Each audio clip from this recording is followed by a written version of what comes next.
Koa gazety dia naraba ny fijery anareo tsirairay sy ny mpiaino anareo tsirairay mandalo eto moa ny tena dia solon-tena mpanjakana mamita iraka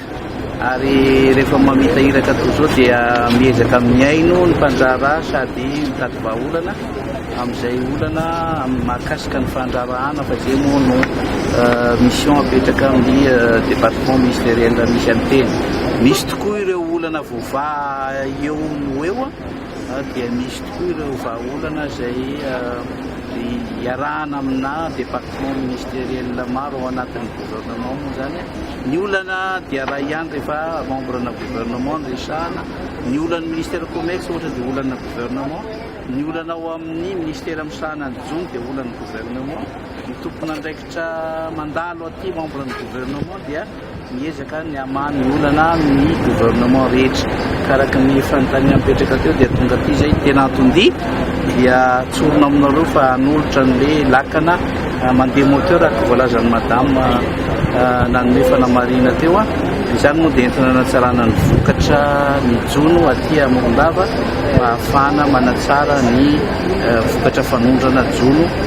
Betsaka ny vahaolana, betsaka ny olana napetraka teo raha tsy resaka afa-tsy ny jono dia tsara ny sosokevitra izay hijerena miaraka ny mba hanajana ny kalitao, ny gabarit, ny vokatra ho ahondrana ho any ivelany. Izany hoe hiara isala ny tsirairay maninona moa tokony hatrany amin'ny fokotany inge zany no mijery an'izany, petraka ny rafitra any amin'ny fokotany anaramaso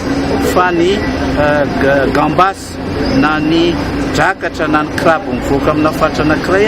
dia ampiomena formation ny any amin'ny fokotany mba tsy ho latsaka n'izao rehefa izao fa raha vao milatsaka n'le rehefa izy dia tsy hisevanareo aty amin'ny fokotany fa zay avela hivoaka amin'ny fokotany. Izany zao sosokevitra izay ateraky ny iadefitra izay ny fanarahana aty. Misy koa ny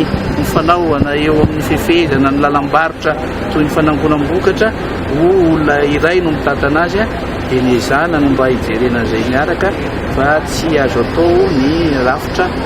monopole na olona anankiray fotsiny ohatra ny tantana ny fitantanam-bokatra misy aty amintsika aty. Vahaolana iarahana mitady foana ny antsika fa ny fanjakana dia tsy hanao tikano tsy tikano tadiavina daholo ny vahaolana vokatra ateraky ny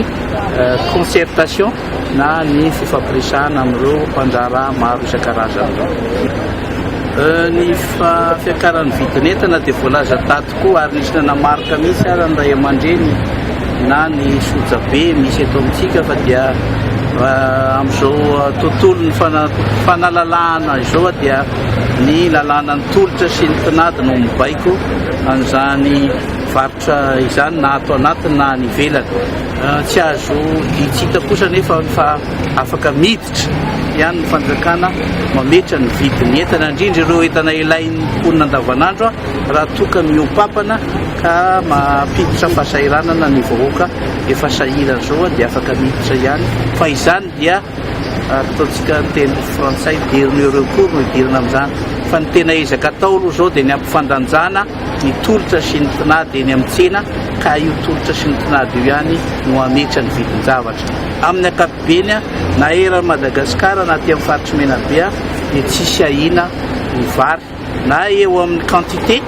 misy na eo amin'ny vidin'izany vary izany ka dia afaka milamin-tsaina tsika malagasy fa tsisy olana ny vary. Amin'izao fotoana izao tsika dia manana stock de sécurité any amin'ny 16 000 tonnes any. Raha ohatra ka hatramin'ny farany volana février tsika dia azo hatrany amin'ny 41 000 tonnes ny vary disponible ho aparitaka. Vary afarany io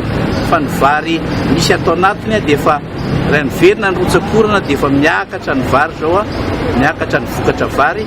dia izany fiakaran'ny vokatra vary sy ny fisiany vary ahondrana zany no miantoka ny isiany vokatra mandavataona eto Madagasikara ary tsy ahina koa ny mety ho fiakaran'ny vidiny.